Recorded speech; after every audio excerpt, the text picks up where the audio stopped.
If you're a fan of stealth gameplay and assassination, it is without a doubt you'll be familiar with the Hitman series. Hitman started off as an amazing sandbox experience that was sublime but a little rough around the edges. It hit its peak with the brilliant Hitman Blood Money, and since then IO Interactive and their new publisher Square Enix has been trying hard to bugger it all off by dumbing down the game and making it easier for newer players and trying their darndest to forget what actually made Hitman great in the first place. Big sandbox areas that had huge number of assassination opportunities. That's where Hitman Absolution, the last Hitman, failed. So when IO Interactive announced they were going back to the roots of what made Hitman great, with a new Hitman that is confusingly just called Hitman, which is actually the sixth Hitman game, I was excited, like a little schoolgirl. Huge levels, without loading screens in between spaces, multiple ways to complete your objective, heck, even multiple objectives. It was like IO Interactive and Square Enix heard the fans screaming, "Give us another Hitman Blood Money!" So they unveiled an unfinished concept that was the new Hitman. Just separate levels without a connected narrative. They said the new Hitman was to be a platform, where they were going to release new Hitman missions for years on end.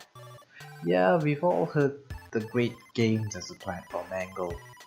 On September 2015, they announced that Hitman was going to be released in two versions, an intro pack with just the launch content, and a complete version that will have the launch content and the additional content coming in the following months.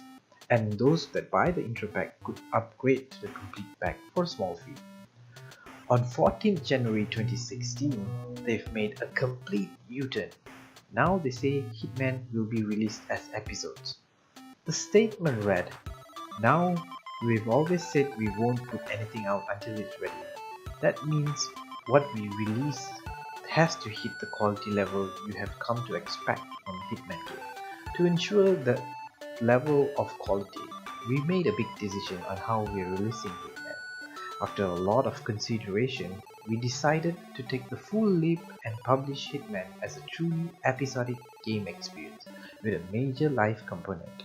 It's not a decision we've taken lightly, and we fully acknowledge that the decision may frustrate some players, but it is a shift that we believe will ensure the best possible foundation for this game and the future of Hitman. Because of course, what would make us a ton more money?" This wasn't said by them. I said it. But anyway, they shifted direction by going episodic after releasing a complicated diagram about the previous plan and post-release contents. Going episodic would mean selling more stuff to gamers. Going episodic means there's going to be a story to sort of tie the missions all together. What would have been an entire game is now chopped off into smaller bits and sold separately.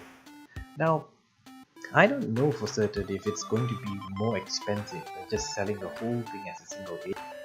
I don't know if that single game would be of significant gameplay length, but it is indeed shocking that Squeenix and IO Interactive wouldn't have confirmed such details much earlier and gave us the wrong impression.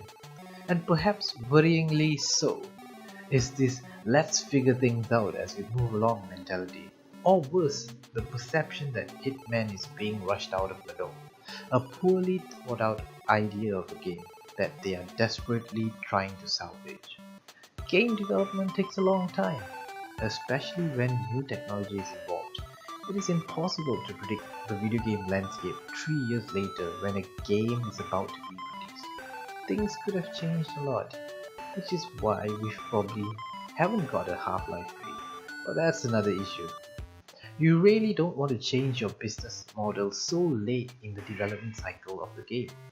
Hitman is still on target for a March 2016 release, which is why even Blizzard didn't announce how they were going to charge for Overwatch until late 2015.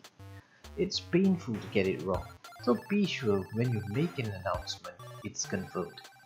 I really want the new Hitman to be good, but if the game is as messed up as Squeenix's business model, I expect a bit of a disaster. But I hope I'm wrong in this one. Thanks for watching and I'll see you in the next video.